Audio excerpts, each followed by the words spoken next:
Assalamualaikum warahmatullahi wabarakatuh. Salam guru penggerak. Saya Hasmailana Saragi, calon guru penggerak Angkatan 9 dari Kabupaten Merangin, Provinsi Jambi. Koneksi antar materi, kesimpulan dan refleksi modul 1.1. Modul 1.1 yang pertama, kerangka pembelajaran filosofi Ki Hajar Dewantara.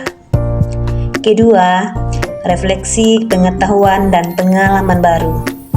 Yang ketiga, rekonstruksi pembelajaran di kelas atau di sekolah. Dan yang keempat, kesimpulan dan penjelasan materi. Filosofi Ki Hajar Dewantara. Pertama, pendidik yang menuntun segala kodrat yang ada pada anak-anak agar mereka dapat mencapai keselamatan dan kebahagiaan yang setinggi-tingginya, baik sebagai manusia maupun sebagai anggota masyarakat. Yang kedua, kodrat anak. Kodrat alam berkaitan dengan sifat dan bentuk lingkungan di mana anak berada. Sedangkan kodrat zaman berkaitan dengan isi dan irama. Yang ketiga, merdeka belajar. Pendidikan yang berpusat pada anak sebagai peserta didik.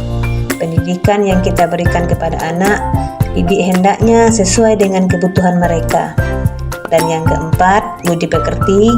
Itu adalah perubahan budi pekerti menuju kesempurnaan yang akan membawa anak didik menuju kebijaksanaan.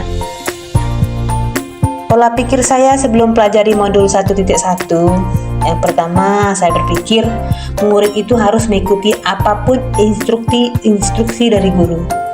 Yang kedua, nilai adalah bukti kepintaran anak.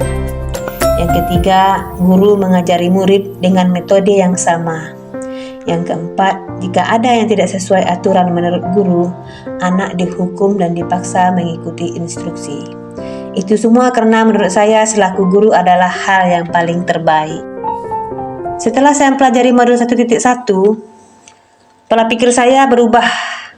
Yang pertama, cara belajar berpusat pada murid karena murid memiliki keunikan dan cara belajar sendiri karena bawaan lahiriah.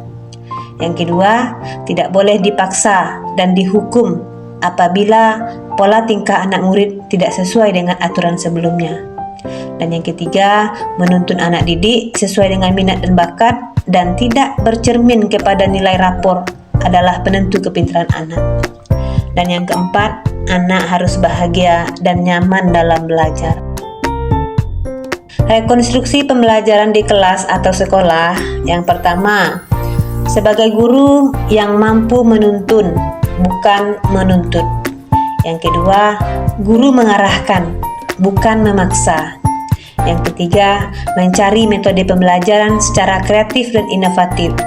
Yang keempat, lebih sering berdiskusi guna menggali potensi dan kemauan anak didik.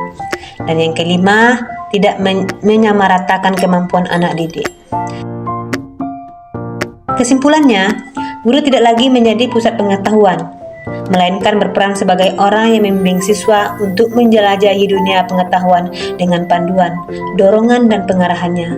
Seperti pemandu, guru membantu siswa menemukan minat mereka sendiri dan mengembangkan keterampilan serta pemahaman yang relevan bagi perkembangan pribadi mereka. Sekian, terima kasih.